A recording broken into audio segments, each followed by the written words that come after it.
Guys, this is a clone I got off of eBay. Those are clone tires. $200, $230 with the tires, okay?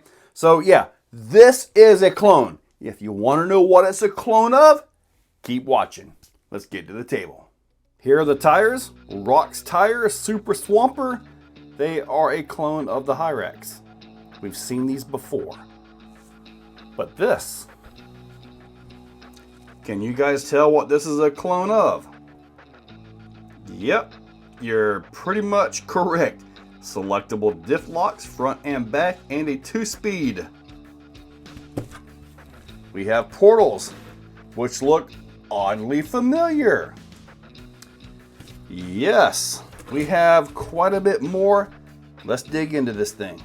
The first thing I noticed looking at it down here are the drive shafts, full metal drive shafts.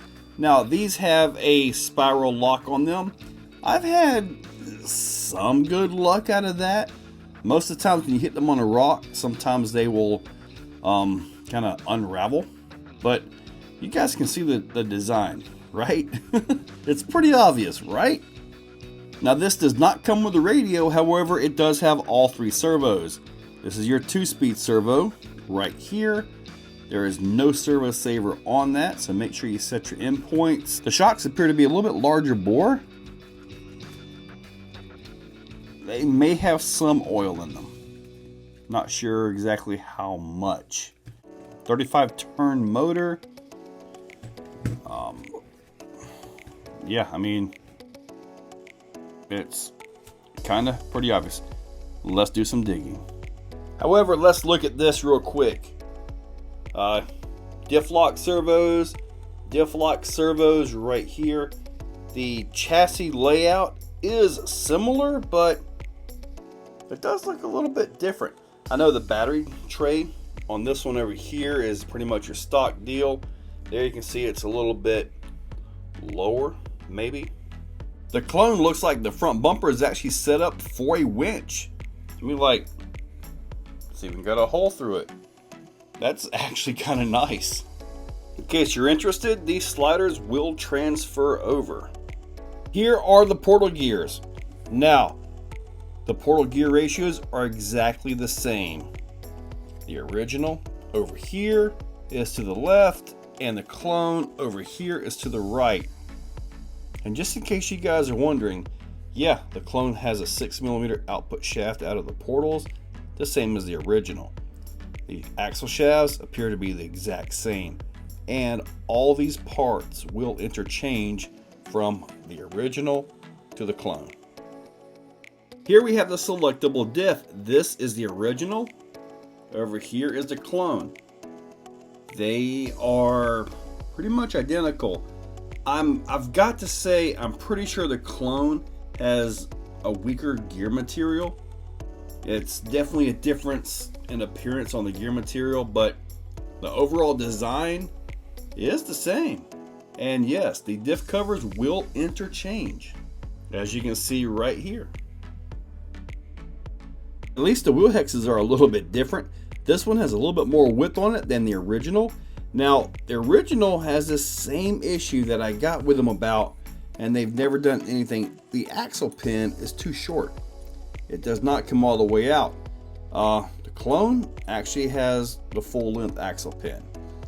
This has been in every original that I've ever had. The axle pin is just too short. That might be why we have a tendency to break these on the original. So far, I've got to tell you guys, the clone is a really good clone. Really good clone.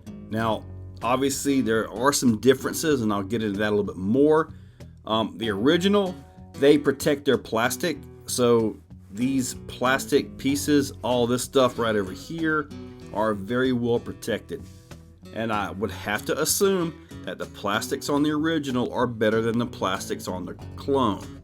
I've just got to assume that, because this is known for just being an absolute tank, taking the abuse, everything. This whole vehicle original is just known for being incredibly tough on the trail. Don't know about this one yet. I can tell you this for sure.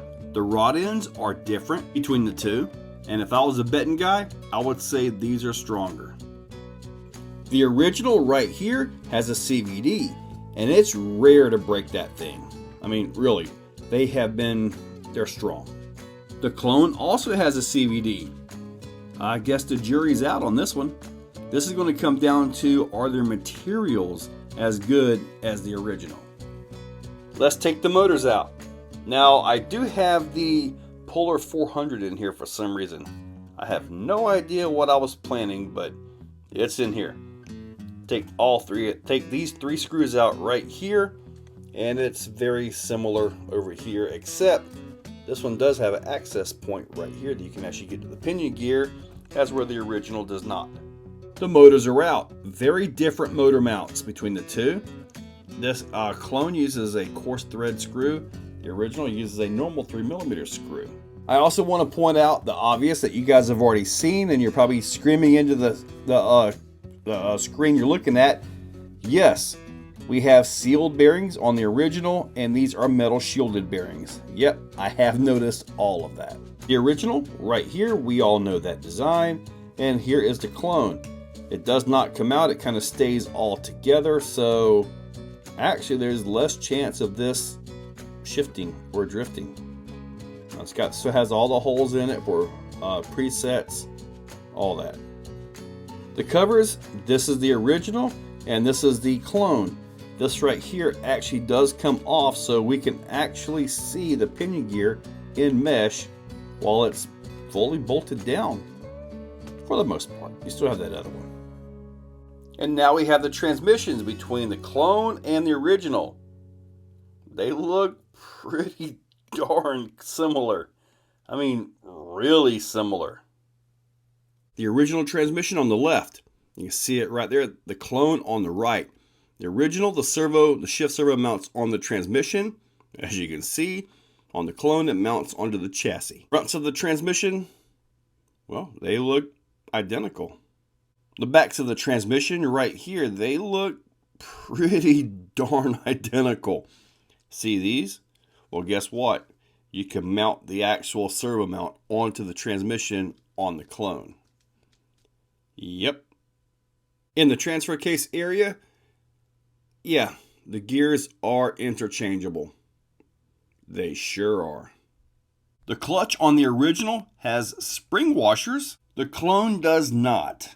The original has all metal gears inside with a plastic shift collar. The clone, all plastic gears with a plastic shift collar. The drive dog right here on the original is metal. On the clone, that is also plastic. The gears may be a little bit interchangeable here. The original gear fit on this one pretty easy. However, this one does not want to push over this hub right here. If you look at this right here on the original, see all that? Look at the clone right here. So I can honestly tell you the original has a much, much better transmission than what the clone does. But I got to give the clone credit. Everything is greased. Everything is very well lubricated in there.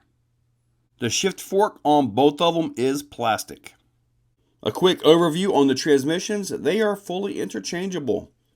Now, the original right here, when I first got the original truck, it had plastic gears in it. And I put brushless on it, everything. It took it fine.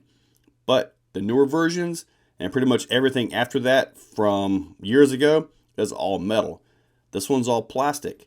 We'll have to see if they can handle it because I'm going to test it.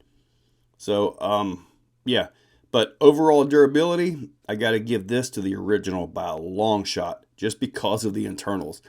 And the originals are known for being almost indestructible. So, yeah, got to give it to the original on that one. We'll have to see how this works out because I am going to brushless this thing. We're going to see. On the inputs and outputs from the transmission and the axle, notice there is no flat spot there. That is not a through hole. Hopefully those are machined in divots. So the set screws, it has one on each side that actually locks this into place. Hopefully those are machined in there because if not, That's a sign of really soft metal. I want to show you guys something about the drive shafts. The transmission has a flat spot with what looks like a divot where the set screw fits in there. It uses a set screw on each side. I am hoping that divot you're looking at was actually machined into it. I kind of have my doubts. If that was not machined into it, then this is some really soft steel. The pinion input doesn't even have the flats. It does have those divots in there though. And I hope those are machined in. If not, that's a sure sign way of really soft metal. Just to clarify about the divots, these are set screws, one on each side. No through holes. And to wrap up the clone video, they did one really good job at cloning the original. They really did. The plastics are not the quality of the original. We got to see inside the transmission, and we got to see plastic versus metal. Okay, so, you know, the plastic will strip out before the metal, but the metal is still centered. But you know what? I would take the metal over this any day. The vehicle itself, we'll have to find out. I'm going to beat on it. I got a first drive coming up soon with the stock motor 1080 SE. Got a new servo to show you guys for that video as well, but time will tell. I've got to find a body. Speaking of that, the originals body mounts as they come off absolutely will also fit this as well. Yep. All right, guys. So check that description. I'll link up this thing down below. You guys can check that out. Also the electronics I'm going to be putting into it, that'll be there as well. So check that description. Use those links. Hit that subscribe, ring that bell, and thank you all for watching. If you're still watching, you are top shelf. You are the cream of the crop, the pick of the litter. You are phenomenal. Thank you for watching to the end of the video. It means a lot to me. Now, down below, there are links for the products you see. Also for channel memberships, if you guys want to be a part. Channel members get early viewing on pretty much everything that I can. So guys, check that description. There's a lot of info down there. Thank you all for watching.